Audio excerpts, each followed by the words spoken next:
Hi, I'm Patricia, and welcome to another edition of Partners in Parenting, an educational parenting platform hosted by Tolly Joy Malaysia. Partners in Parenting seeks to bring together parents, subject matter experts to share insights, experiences, and knowledge on topics relating to pre pregnancy, post pregnancy, babies, toddlers' health, juggling motherhood beyond pregnancy, and many other areas that relate to the parenting journey. Today, we'll be dealing with the topic juggling motherhood and more. Now, I'm sure this topic resonates with many of our parents. Women today wear many hats, from working professionals to community leader, wife, mother, educator, and much more. And it's certainly very daunting to think of how much a mom needs to accomplish in 24 hours. It is certainly our pleasure to have with us Ms. Tricia Yeo, who has kindly agreed to share with us how she juggles career, motherhood, academia as a PhD candidate, and her other responsibilities in life. Tricia is CEO of IDEAS, the Institute of Democracy and Economic Affairs. It's an independent public policy think tank in Malaysia, and she was also formerly the research officer to the Selangor Menteri Besar at the Selangor State Government, and has also previously served as director of the ASLI Centre for Public Policy. So welcome, Tricia. And without further ado, let's get down to a chat and hear some nuggets from you on how you experience juggling motherhood and more. And I think you're an excellent candidate to take us through this topic today. And we really, really are thankful that you have agreed to be our speaker for Partners in Parenting program. So, Tricia, over to you to share more. Now, before we get into the topic, perhaps you'd like to share with us a little bit about yourself. I mean, I've given a short intro, but it'd be good to hear about you, your background, your family, so that we kind of understand what you have to deal with in your juggling act every day. Sure. Well, thank you so much, Pat. And firstly, may I say thank you so much for this kind invitation to speak at your parenting series. It gives me great pleasure to share my experiences with any other mother, parents struggling with all the various realities of life, right? Like life just doesn't stop and the clock doesn't Yes. stop ticking. So just responding to you, so my name is Tricia. Again, thank you for having me.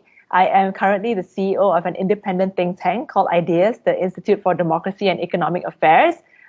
We basically do policy research and advocacy on things that are of crucial importance to Malaysia. So we work in the areas of education, governance, democracy, economics, and trade. And we hope to present policy solutions that are facing the country today. And so that's what I do at IDEAS. Separately, I'm also pursuing my PhD. So I actually started the PhD when I started the PhD, 1 month into the program, then I actually found that I was pregnant. So, Mm. so in fact, I've been sort of producing that PhD baby while at the same time nurturing my own child. So I'm a mother of one. My daughter just turned 3, and she's, of course, as all toddlers are, very opinionated, has her mind of her own.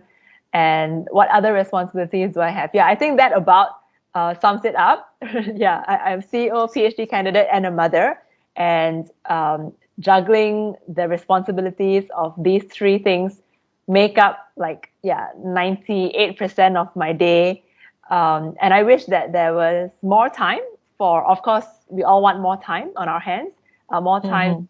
for myself, for family, for spouse, and so on. Yeah, And but you only maybe, have 2% for that. well, okay, maybe I'm exaggerating, but I think it sometimes feels that way, right? Like you're Yeah, always I'm trying sure. to put one thing after another, and in a way, your mind just doesn't stop ticking. Mm. Yeah. And your daughter sounds as though she will one day maybe become your junior think tank if she's very opinionated now.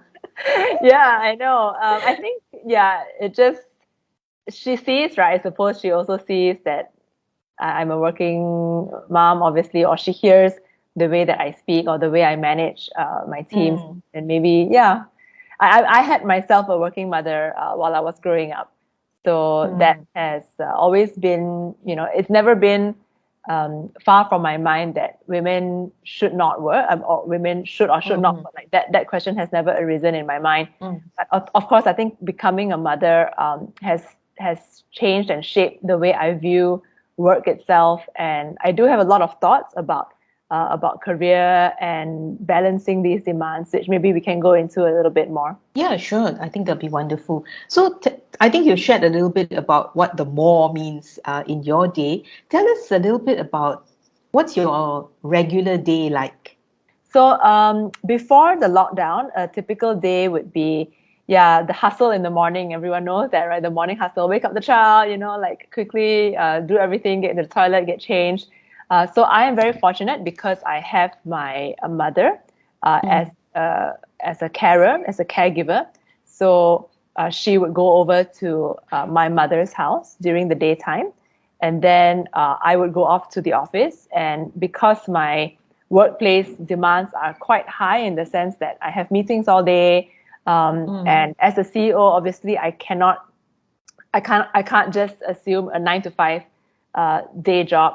My expectations and demands of myself extend far beyond the 5 p.m. deadline. mm. So there are many times that I've had to stay in the office all the way till 8 p.m. And then by the time I come back, it's say 9 p.m. plus. So that would be a typical day. And then my child would have dinner at my mother's place, and then we would all come back home. So I'm still with her in the evening, and we would have the nighttime quality time together. And of course, the weekends I would try to spend with her. But having said Mm. that, um, because of my PhD, I also have to work on the weekends. So I work on my PhD on the weekends and on public holidays, and I also have to take leave from work to work on the PhD. So it's actually not something that I would advise anyone to do, to be a Mhm. mother, have a full-time job, and do a PhD. It's very, very strenuous. I mean, it has definitely taken a toll on um, yeah, mentally, I think it would have been much better to take one thing at a time. But unfortunately, Mm. things don't work normally, and you don't get to plan these things so well. So during the lockdown, I think it's not so much different. The lockdown, I work from my apartment, and my mom's place is relatively near, so that's good. And then in the evening, we'll come back together. So in fact, actually during the pandemic, I feel like I do have more hours to be Mm. able to spend with my child, but the demands and the expectations of the job are still very high. So even if, yeah, I think one of the bad things is that sometimes even when I'm physically with her, there's a tendency to mentally just keep on Mm. turning and thinking about Yeah. work issues and problems and what needs to be done next and so on. And also, the handphone is a really terrible thing. The device is just always there, and the risk is that you keep looking at it rather than looking at your child. So these are all the red flags that I have become accustomed to recognizing. I'm not saying that it's any easier once you've recognized them to stop those habits. But of course, the ideal would be that, and this is a piece of advice that someone senior in the academic world told me as well, which is that, just try to forget about all those guilty feelings. Because I think one of the tendencies for us parents, mothers in particular, is that we tend to feel guilty one way or the other. If you're at your Mm. workplace, then you feel, oh no, I feel guilty because I'm not being enough of a mom to the child. And then when you're with the child, you feel I'm not doing enough at my workplace or with the PhD as well, right? So there's like three pieces of my pie. But the advice from her, and I think this would be very sound for anyone who's juggling all these things, is that just set the guilt aside, and number one, you are also working for the future of your children. So the work is also to provide for a better future for the child Mhm. that is to come. And also it sets a good example, right? That we can be active, that we can be out there in the world, we can be flourishing we can choose to pursue our dreams, right? And then secondly, when I'm with work, I am fully present. So 100% of my attention is to the work. And then when I'm with my child, I also need to be able to have that discipline to say 100% of my time is with the child. That's the ideal. That's the ideal. I think we never really truly accomplish that because the brain doesn't work that way also, right? We like the brain, you're split all kinds of ways, and the thought connections and the thought bubbles that Yeah. keep popping out.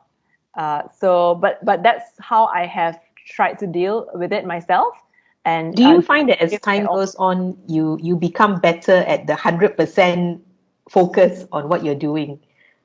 Yes, I think so. Because Mm, I came back to work only in August last year, so I mm, had a good like 2+ years of just PhD and child. mm, And so in the early months, I would say, going back into work from August to probably early this year, it has been truly difficult to mm, juggle all these things. And I would say that until I am done with the PhD, that struggle will still continue. Like there will still be weekends that I need to work hard at the PhD, and transitioning from one to the other, it also takes time. Sometimes it's not automatic, like you snap your fingers and then you can immediately transfer into like study mode, or transfer into CEO mode, or transfer into mom mode. But yeah, that's just the reality for us. But your question about whether it's faster, yeah, I think it's more like training yourself to be able to make that switch, and then letting go of any negative emotions that come along with the mm, switch. Yeah, mm. yeah. So it's like it's hard enough to do the thing. We should not bog ourselves down with the negative emotion that is attached to the thing. So That's so true. just That's just, true. just do the thing, right? Just do the thing. Just do it, right? Yeah, just do it. Yeah. Uh, Exactly. did you find that you had to cut down anything in your juggling more, as time went on? Did something have to go in order to focus on your kid and your work and your PhD? Um, so I think in a way the pandemic, I was actually reflecting on this, right? So if it was normal times and not pandemic period, I would actually have demands to attend a lot more evening and Mm-hmm. weekend events. Because as CEO of a think tank, like there'll be all kinds of networking events, whether it's fundraising dinners, or and anything that are evening celebratory related, I would be invited to. And so the pandemic has cut out all of that. So in a way, I think it's been good because I do have those evenings to the Mm-hmm. family. Um, Anything that I have had to compromise on, yeah. So of course I have had to. So if I wanted to do, so I often feel like I am. So for me, my own personality is that I really like to deep dive into something, and I Mm-hmm. really truly give it my all. And 100% sometimes is not good enough for me. So so I have had to be satisfied myself, um, in not achieving like the 150% of the thing that I want to do. So So you're the yes. perfectionist. Yeah, unfortunately, I mean, at least I recognize that, and I should remember that more often so that I can tell my team that, it's, yeah, sometimes it's because I'm a perfectionist that I demand like things to be done well and efficiently. But also recognizing that I'm not able to do that, and Mm-hmm. and being comfortable with that. Like so Yeah. just taking comfort in the fact that, like, actually, hey, 90% of each of the things that I have chosen to do is good enough, and being satisfied with that, is Mm-hmm. what I have learned to be able to come to live with, for myself, lah. And if I don't, then it will be a complete disaster. Yes. I will perpetually be in a state of dissatisfaction with the quality Mm-hmm. of my work. Yeah. So like the That's true. PhD, for example, I mean, a PhD in itself is already tough, right? It's a very, very arduous journey. And I do feel that if I had not been a mother, and of course, if I had not had my full-time job, I would be able to do things faster. I would be able to write more, and have more publications, have better engagements with other academics. But anyway, this is the path that I've chosen. So there, there it is. Yeah. Yeah. So how do you keep yourself motivated to do all these things that you're doing? And secondly, where do you find the energy? Any fitness regime, wellness regime, or whatever it may be that has been your secret to finding Sure, motivation? sure. So I've been a yoga practitioner for many years, and I started practicing yoga, I think maybe already in 2011. Yeah, 2011 or 2012. And I also took up a yoga teacher's training course sometime in between. I've never taught yoga, but I wanted to go through the course so that I could deepen my understanding of the basis of yoga, the historical understandings, and like um, how it also helps to mentally center me and ground me. And so that's the one thing that I have continued to do. And I make sure that I keep it up regularly because during the particularly busy times when I'm not able to do any yoga sessions at all, I feel that my body is really not coping and I'm in pain. And I would say that for anyone who's running this sort of fast-paced environment, it is really important to slow down once in a while and give that break, right? So yeah, I practice yoga. I would say like two to three times a week, if I can. If not, then like once a week is like the bare minimum that I would do. Where do I get the energy from and the motivation to do this? Um, I mean, it stems from, I think, why I wanted to do the work that I'm doing in the first place, like many years ago. And that was driven by a very deep desire for social justice in any society. And so I think that has always stayed with me. The desire to make a difference and to do something good, do something worthwhile, actually, with my time on this planet. And so that provides me the motivation to go about my daily business, to see that even if I'm making some incremental change in the way people are behaving or acting, or if I change like, at least just one person's mind, I think that's as far as work is concerned. As far as like having the energy to do the PhD, that one is a very personally driven objective in my career that I think I've always wanted to do and accomplish. And also because I like the research, right? So that's the other thing. Like I am genuinely curious. I think that's also the thing. I'm very curious about the world. I'm always asking questions about why this and why that. And I'm also quite an experiential person. I have always been since I was young. I want to, it's not just enough for me to like find out the answers, but I want to experience it as well. And as far as being a mother is concerned, I also have always wanted to be a mother since I was young. And so I feel like these various pieces in my life are very natural extensions of who I am. I didn't really think about it until you asked me the question, but I suppose the things that motivate me to do the things that I am currently doing are are are possible because these are natural extensions of who I am. So in a way, I'm becoming, yeah, I'm kind of like living the person that I want to be lah. So that's what gives me the energy, I suppose. Yeah. Oh, that's quite an insightful sharing, Well, and I gives us didn't an even think idea. about the answer now. So Well, I think sometimes, you need to kind of like talk it out in order for us sometimes to discover ourselves, right? Maybe what you've shared about you being an experiential person, perhaps we can move on to talk a little bit about your experience in motherhood, because we are also this platform is also for parents. So I think they would like to also hear. I think you've shared a lot of good points about work and your own take on it. And so, what's the experience in the journey of motherhood for you so far? You have one child. What's been the highlights? As a mother so far. Sure, sure.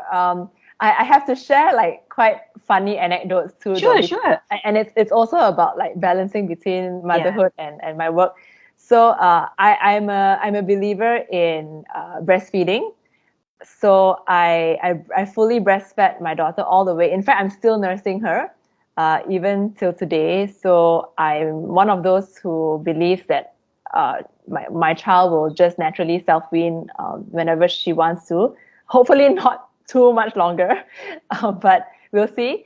And I was always adamant that like I didn't want to mix like too much of the formula. And in fact, I didn't give her any formula at all. Um, but of course, this is something that all women can choose, right? What they want to Mm, do. But anyway, my point is that when I was going through my PhD process and I was stick in the field work stage and doing interviews and traveling all over town, and also traveling to, I had two like work trips. I pumped all the way and I pumped everywhere. So this pumping experience is something that I think we should normalize. So firstly, I think that we should normalize breast pumping at the workplace. mm, So we should not make it into like a big taboo. Like staff should just, colleagues and people at the workplace should become familiarized with the steady whirring of the breast pump, and they shouldn't like take offense or anything like that. And I think workplaces should have rooms for breast pumping mothers, because a lot of anecdotes that I hear from my friends is that they get chucked into like storerooms which are dirty and oh dear. dusty. Yeah.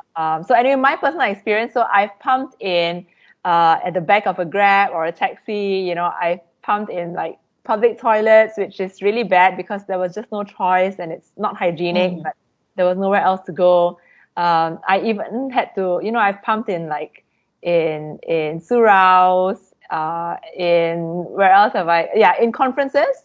So I've gone to conferences and hotels. Hotels not so bad because they do have rooms, right? mm, But conferences and seminars, sometimes there's nowhere you can go, so you just do it in the corner of a room. And if people ask, like, I was very happy to tell them all about it because I really truly believe that was important to be shared. My journey of motherhood. Wow. Okay, I think motherhood truly is just so it's so empowering. Um, of course, just the very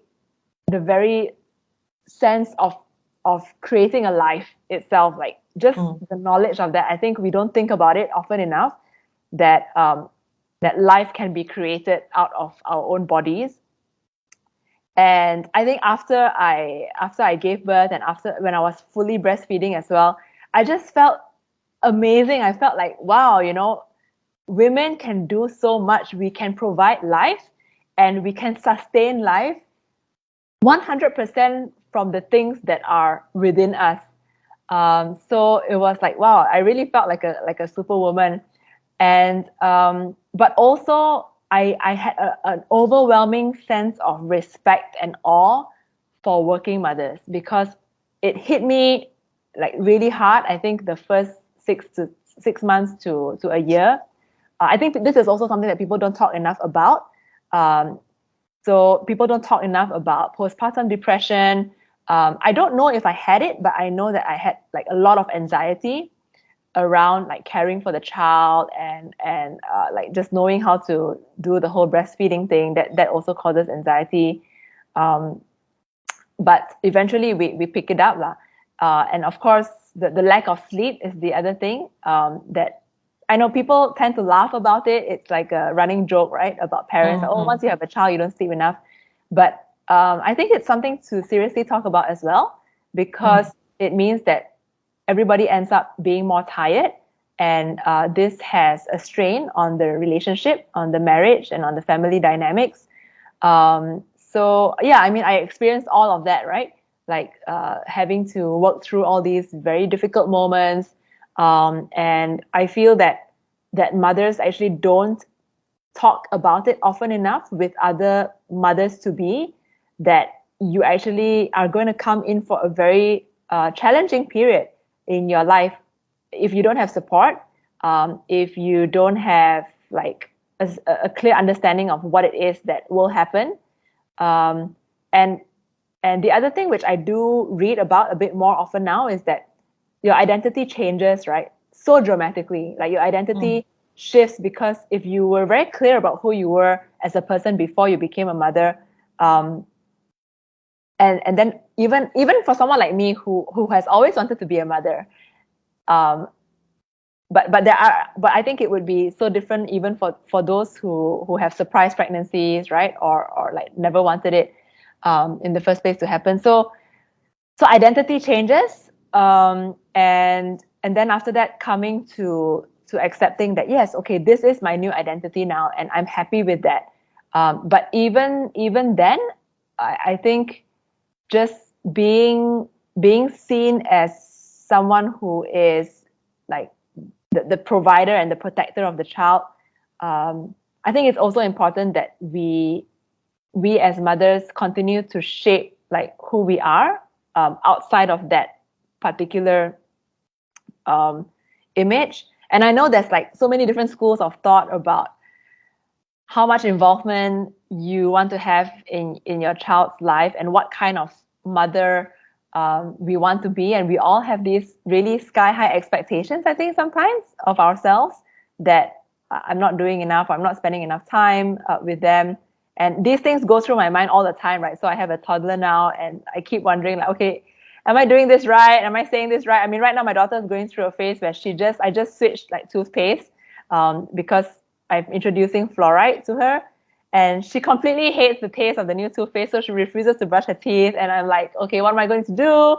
And should I have stuck with the same brand for a while longer? Then at least she has some brushing rather than none at all. And every night is like a big traumatizing experience for the both of us. So, but on the other hand, I'm thinking like, yeah, this is not going to last forever. Like by the time she's 12, she's going to brush her teeth. you know, um, so not blowing things out of proportion either is something that I think is sometimes difficult, right? Because you're in that moment, you're in Yeah, the throes that's of the true. moment. Yeah.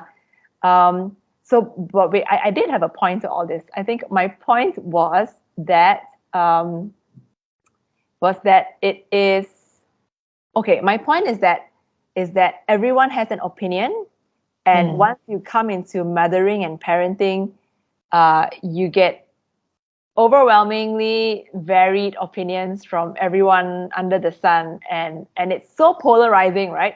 The whole debate about breastfeeding, the whole debate about like sharing the bed, or like putting them in their own rooms, and sleep training versus cry it out. Sleep training and cry it out versus like just letting them naturally fall to sleep. And I guess my take from all this is that we should not shame anyone for the choices that they make. And I have also just learned to become confident in the choices that I am making for my child. And yes, everyone will Mm. have those opinions, including well-meaning friends and family, right, loved ones. But coming into a position where like, no, I mean, I'm actually the parent, and I mean, my partner and I will make those decisions for the child together. And education is another big thing, right? All kinds of opinions. And of course, Mm. in Malaysia, we are in a particular position where education options are not great. So yeah, I've been on this journey of conducting research myself as to what does education really mean in this day and age. And someone who is a researcher, I really am driven to answer those questions for myself as I decide what future I want for my child. Yeah.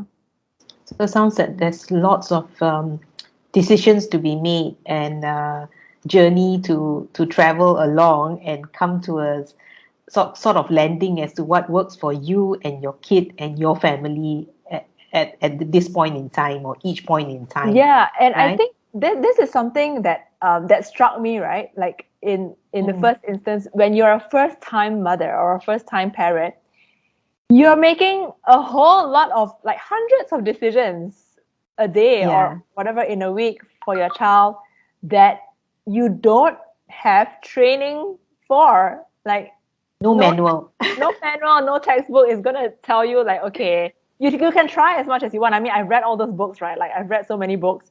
But when it comes down to it and your child is like throwing a tantrum about toothpaste flavor, like, oh, what does the book tell me? What does the book tell me that I'm Yeah. supposed to do?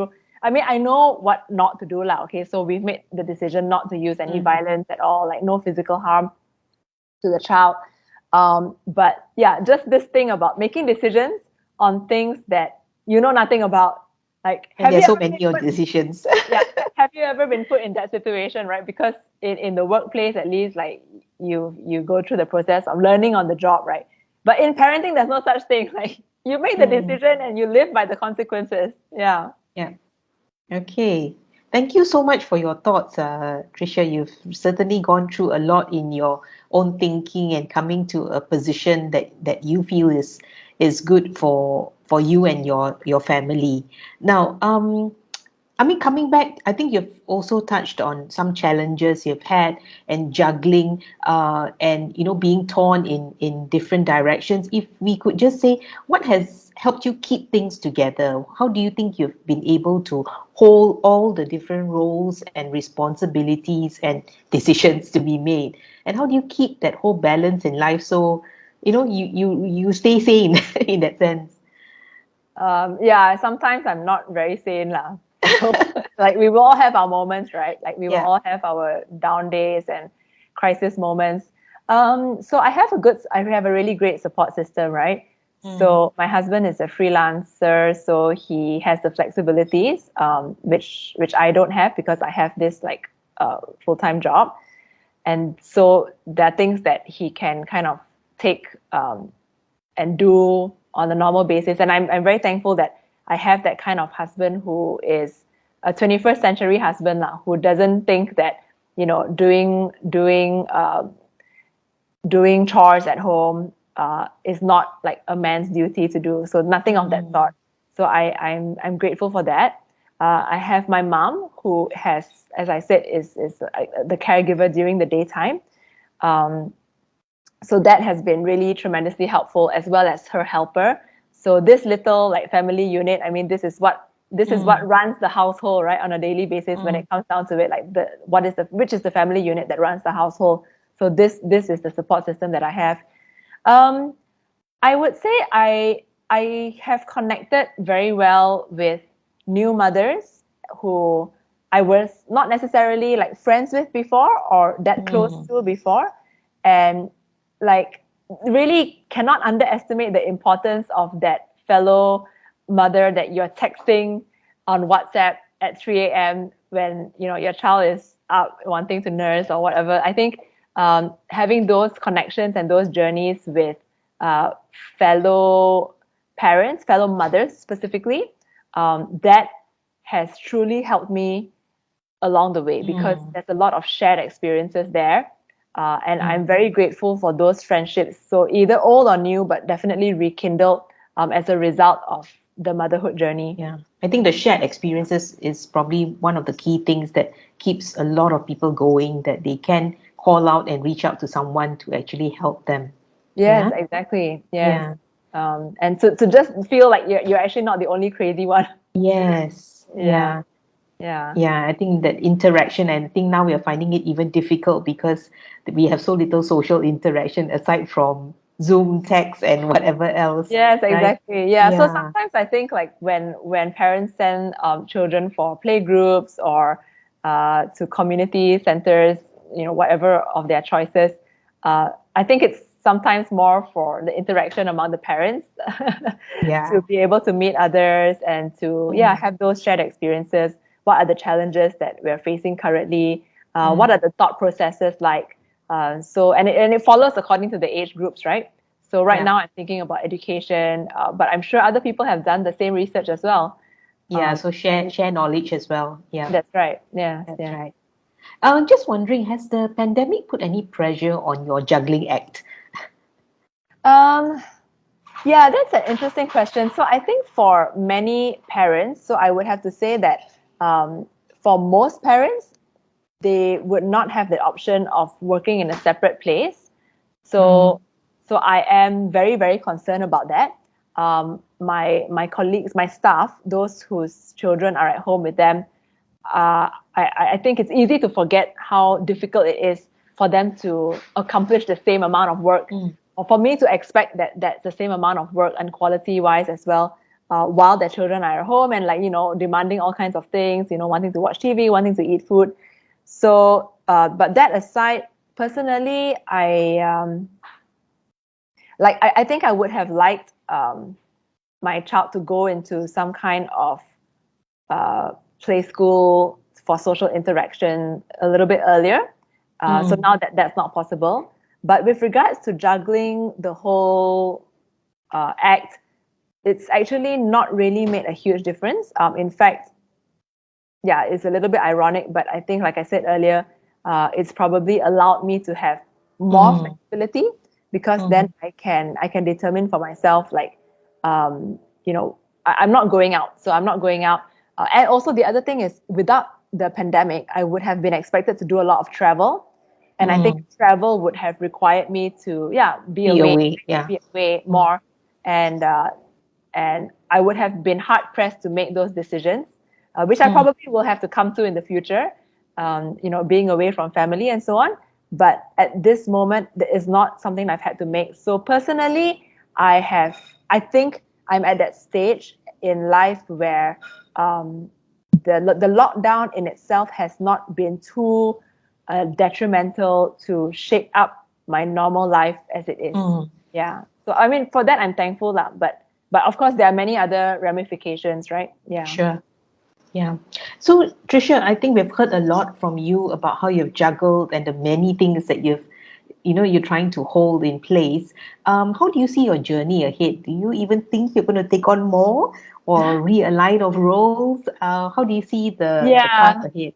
Yeah. So this comes to, like, my own thoughts, right, about motherhood and work and so on. Mm, To be honest, it is a real struggle. I know mothers, and I know friends, like friends of mine, who want to leave the house and go to work, because, like, it makes them feel like it's empowering, and of course, being at home all day, it's not great, right? For me, however, even though I am CEO currently of a think tank, I personally feel that, if I could, I would love to stay home and spend more time with the child. mm-hmm, So I am all for women working. I think that's really important. Um, but I also feel that we like that ultimately the choice. So I think the key word here is choice, right? Throughout whatever I've said today, the choice should be ours to make. And so if I had a choice, like, I would love to spend more time at home. So in the future, I don't know what I will do, but I mean, one possibility is actually to go into academia, where the pace is not so heavy and fast, compared to what I currently have to do. But that's, like, much much later in the future. And also perhaps during that time, like, my child would be going through maybe puberty years, and I feel like that's also important to have presence of mom around. mm, Um, and of course, I've spoken to other friends who have chosen to be complete homemakers, and they flourish too, right? Their children flourish because they have managed to achieve this really nice, close and warm bond and relationship with the child. And so I do often, yeah, I do wonder as well, like, mm. am I giving up something by choosing to work? But yeah, that's kind of just questions at the moment. I mean, I don't really have all the answers yet. Yeah. Yeah, but I think, in short, um, being able to strike that balance, and not giving up on that quality time with my child. So, like, once I feel that my work is taking away quality time from me and my child. So, which, like I said, the pandemic has allowed me to do now, because no travels, not much events, so I can replace that with time with her. But if once work starts to demand more of me, that I'm not able to prioritize that quality time and that relationship, and I think we all know what that point is, right? Like I will know what that threshold is, and if that happens, then I would think twice about Yeah. my career choices. Yeah.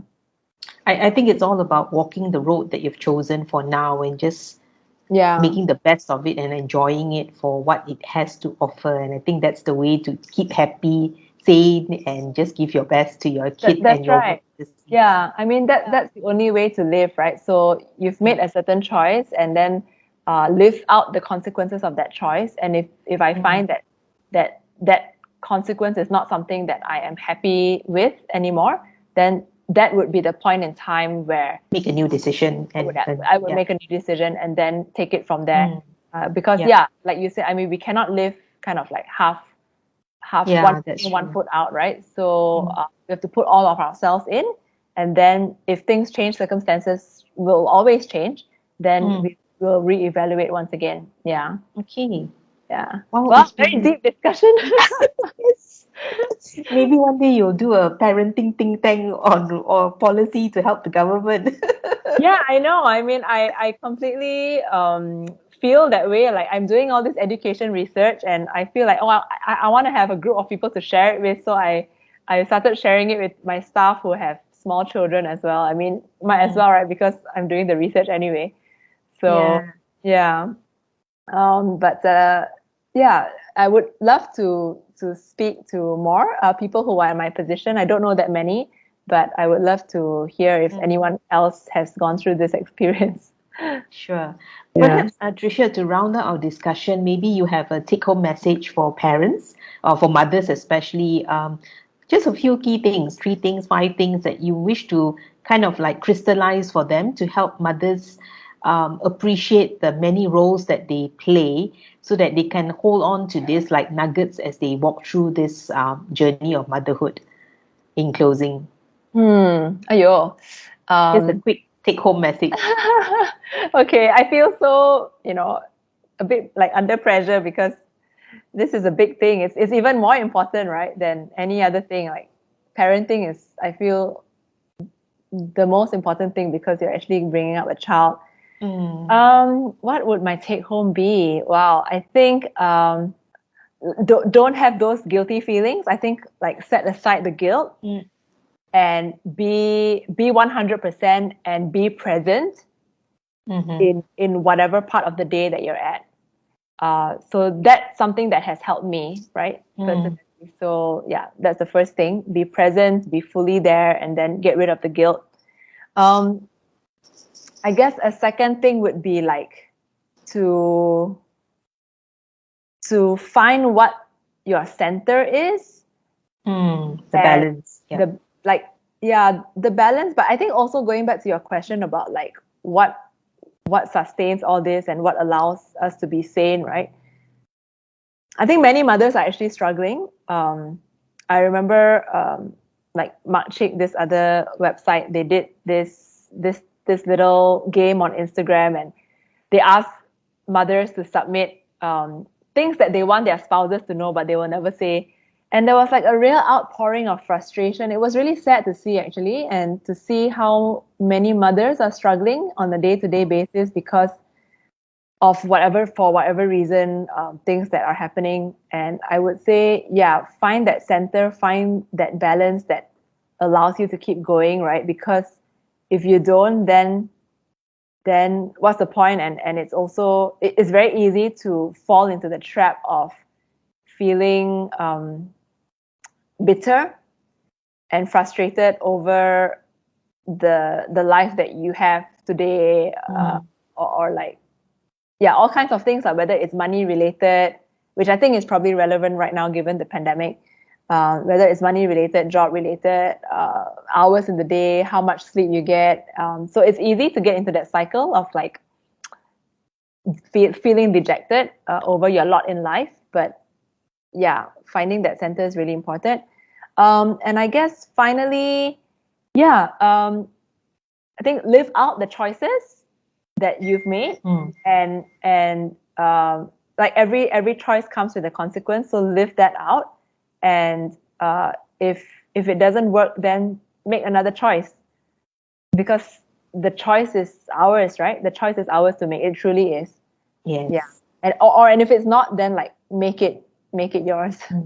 Yeah. Yeah. Very, very sound advice that you've given, Tricia. Yeah. Well, I'm not sure, but yeah, let's hope it is. Well, I think there's no experience from anyone that's not relevant. I'm sure people will resonate to different parts of sharing from different people. And I think your sharing has certainly given us a lot to think about.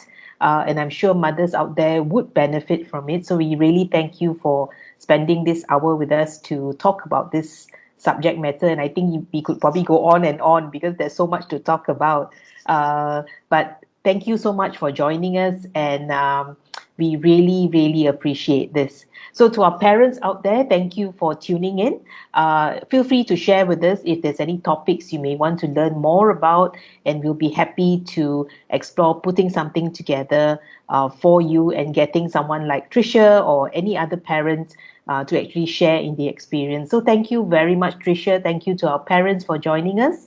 So, till the next video, happy parenting, everybody. And thank you, Tricia, again. Thank you, Pat. Thank you, Tali Joy. Bye. Bye.